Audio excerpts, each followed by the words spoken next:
Welcome to the ESI Africa studio.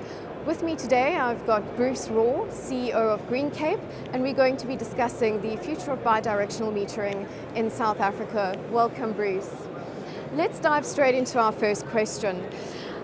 What do you believe the future of bi-directional metering is in the country?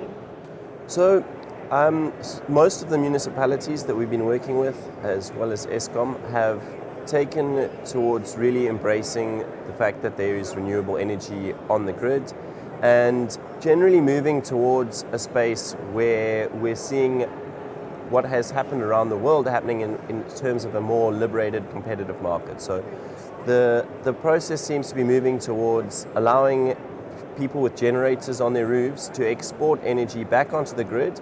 And the general trend is that the value of that energy is being repaid to those customers at the bulk purchase rates that the municipalities themselves buy for.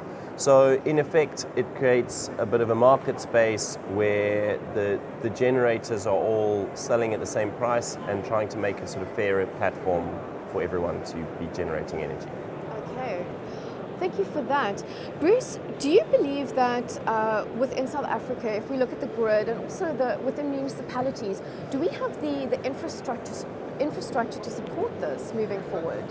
So that's going to depend very much on which municipality we look at. So the larger metros, such as the City of Cape Town or City Power in Johannesburg, already have a fair number of these bidirectional meters in place, and they're allowing customers to feed energy back onto the grid. Obviously, the smaller municipalities have less infrastructure in place. There are many municipalities that are struggling just to make sure that they collect all the revenue from their customers. So there's a space where I think there's a need for metering upgrades in many of these smaller municipalities anyway, and it's often spoken about that there's a chance for them to leapfrog some of the older metering technology when they try and fix their metering situation and go all the way to sort of smart meters and more intelligent metering systems that are also going to allow them to manage the impact of renewable energy. But all of them have seen this as a challenge. They've seen this as something that they need to move towards. It's going to take a very long time. So if you want to not waste the current installed infrastructure, you need to do it on a replacement basis to replace the meters, which will take many years to be able to do. But this is a process that has been started. And I think the municipality should be able to keep up and get to where they need to be over time. Well, let's hope so, Bruce. Just one final question. In terms of renewable energy, we see that it's becoming a lot more popular.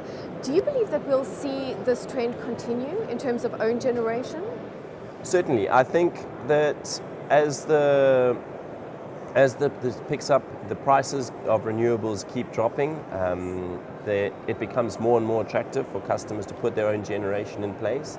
The tariffs are enabling them to be able to make a strong business case for renewable energy. And I think the biggest shift that we're going to see in the short term that's really going to boost this is the financial institutions really getting a handle on how to finance this type of generation. As more appropriate finance mechanisms come in place, it starts becoming easier and easier for them to be able to install a project, to make it revenue positive from day one, and that means that these projects are more likely to appear more and more often. I suppose it does all come down to bankability at the end of the day. But Bruce, that's all we've got time for. Thank you so much for joining us. I'd like to thank our viewers as well for joining us. My name is Pamela Larg, Senior ESI Writer, reporting from African Utility Week.